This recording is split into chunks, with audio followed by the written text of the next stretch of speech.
Hey guys, what's going on? Today's video is all about doing what you love for a living and making more money doing it. So if you're here for that, thank you for checking in and let's dive right in. Okay, so how do you actually do what you love for a living and make more money doing it? Well, first of all, you have to ask yourself, what do you like doing for a living? And number two, you have to identify the fact that your greatest asset is time.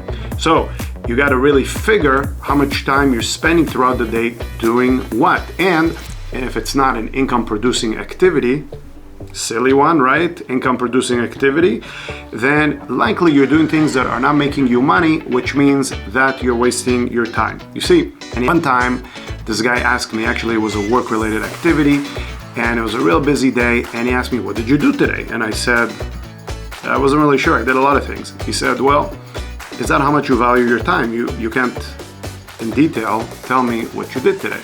And so I kind of thought about that and I said, well, I should keep better records of what I do throughout the day. I should actually pay attention to my time so I can make my time as useful and as profitable as possible. Now, there are some activities, trades, things that people are willing to pay for, and they will consistently make you a lot of money doing. As an example, I broker money.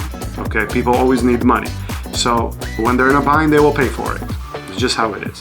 However, services like cleaning services and different services like that, no matter how great it is or how much how hard you work, it's realistically going to be very difficult to make a lot of money in addition to it. So you kind of you have to, my point is, you have to evaluate. Okay, you have to evaluate the service against how much somebody's willing to pay for, and in addition to it, you have to evaluate how much of the service you can actually offer to figure out how much money you can actually make doing it. Meaning, just you and you're offering a service, right? Unless it's very profitable, there's only so many hours in the day, you're never going to be able to make a whole lot more than a certain amount. And if that amount is not enough to keep you comfortable, then likely, you're going to have to change lanes. It's not the right vehicle for you to be on. Or you grow your team and then you sell in volume, whatever it is that you're selling, and then you're going to make more of a profit. So, that's just how it is. Now, the best use of your time, I found through experience, is likely not through wages, because wages, again, lock you in to a certain amount of money that you can make. I'm not talking about bonuses and things like that, because it's kind of locks you into a certain amount of money that you can make in any given point in time. So if you're really looking to, excel, locking you into anything is a challenge. It's always going to be a challenge, okay? So if you're going to do something, make sure that whatever it is you do, one, is profitable. Two, there's a market for it. Three, you're able to scale it. And four, obviously you enjoy doing it. Nowadays, more than ever, you can actually scale through social media, because using things like, constant content for social marketing, using Facebook ads, YouTube ads, all these things, as long as you have some kind of a budget, you're able to scale your market. Isn't that amazing? You were never able to do that before, you're able to do it today. And so it doesn't really matter what it is that you're able to offer, as long as you can offer it to the masses, you can make a lot more money doing it.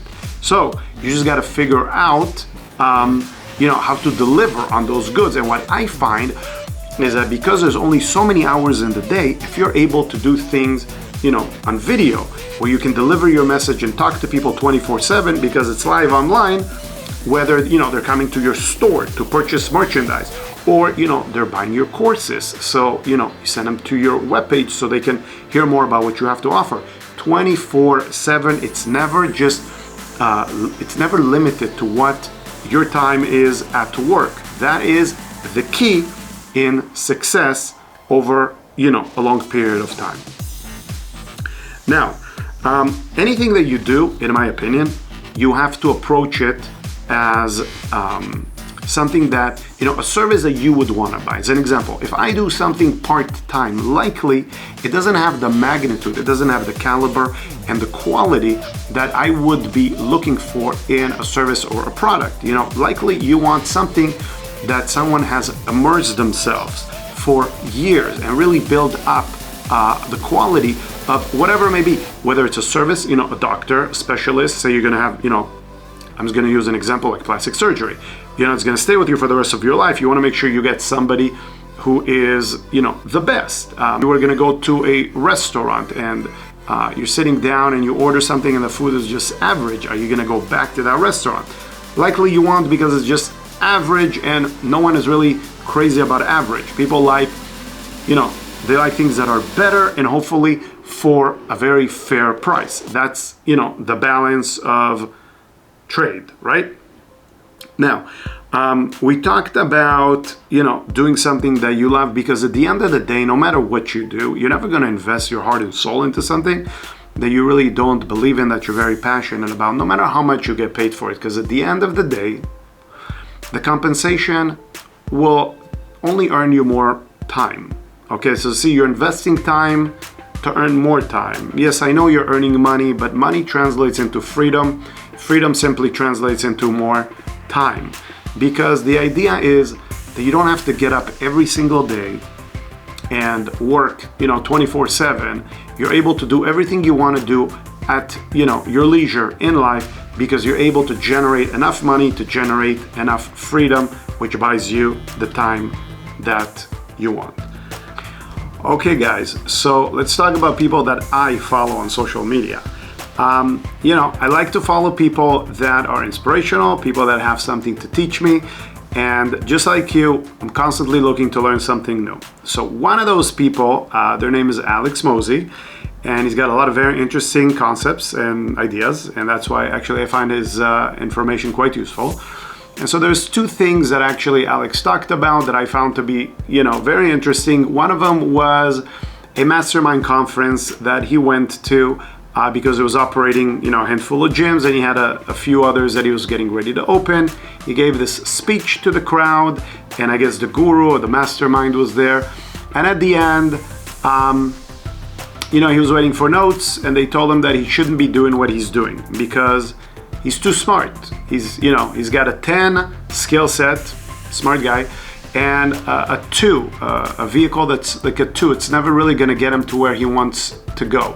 You should take that skill set that he has and teach other people how to do the same thing, versus just focus on this limited territory that he was working on, which actually made me think about my own business and how I could apply that to, you know, whatever it is that I'm doing.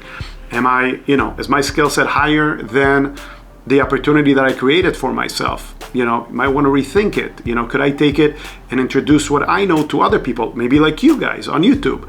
So actually, you know, it gave me a lot of great ideas, and so I was really, you know, I was really in tune on that idea. And there was something else that that he shared, which was it was actually starting a business. You know, if you're gonna take like a roadmap, you're gonna take 6 months to start this business, and then, you know, you're gonna have a target that you're gonna want to hit. At the end of that 6 months, you should know plus minus where you want to be.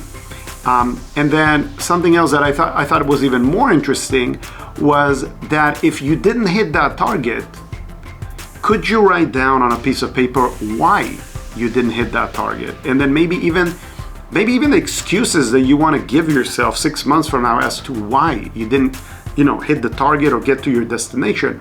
Could you write those today on a piece of paper and give those excuses out loud, so you could maybe work through them to maybe have a better opportunity to get to your destination in the next 6 months? And so that was, you know, that was great information. Thank you, Alex. If you ever watch this video, I enjoyed it and it worked well for me. Something else that I could tell you is that likely if you're gonna take the path to try to succeed in anything that you love to do, you're gonna fail your way to success. And what simply means that the more you fail, the more likely you are to succeed. And that's just a fact, okay? The more of something that you do, the better you become at it. Now, I can share with you this, that if I, you know, this example, if I get out of bed every morning and I do 100 push-ups for, say, 6 months, it's very reasonable to say that, you know, within 6 months, my physique will likely look different than it did 6 months ago because of the effort that I put in. So it's not a maybe, it's actually a fact, it will, you know? And so there's obviously other things involved, but for the most part. So the thing is, I think the same thing applies to success, long-term goals. You got to commit yourself long-term for something to work. Nothing, I think a big waste of time is thinking that you're going to do something for a short period of time and you're going to see massive success. It's just not very realistic, okay? So I think you really have to learn to incorporate that into whatever it is that you're going to be doing, all right? Now, I can tell you two things that I think are monumental. Number one, whatever it is you're trying to achieve for yourself, if you find a coach or a mentor, a lot of times things like that will actually cut the time that that you're going to invest in as much as a half. Because when you see somebody doing the same things that you're trying to achieve and you're learning firsthand how to do them, a lot of times these things, it's almost like having a piano teacher sit next to you instead of looking at YouTube to try to learn how to play the piano. They will tell you your errors and you can fix them on the spot versus constantly having to research. Sure, you could eventually learn the same skill set. The question is, how long will that take? What is your time worth? Because like I said, your time, your greatest commodity, okay? In addition to it, how could you automate the process? You see, look, I'll give you an example. In my company, I have a mortgage company. We have a CRM, Client Relationship Management Tool. That's what it stands for. And it's automated. So all the information that we put in automatically drip campaigns all of our borrowers, our clients, okay? So it's the same concept as when you go to your mailbox and you see like a Macy's catalog like once every other week. They are soliciting their customers because they know you're most likely to purchase from them. My borrowers, they get happy birthdays, they get, loan status alerts, they get 1,000,001 different emails, and a lot of times they get newsletters. They think this is all stuff that I wrote. I didn't write any of this stuff. This stuff just automatically comes to you as part of the client relationship management tool. So if you were gonna do any type of a business, this is very important to incorporate. In conclusion, to doing what you love and earning more money, I hope you found this information useful, and if you did, please give it a thumbs up, subscribe to my channel below. If there's anything you want me to discuss in future videos, please write a comment and let me know. If you have any comments about this video, let me know. I'd love to know about it. Otherwise, thank you so much for watching, and I'll catch you on the next video.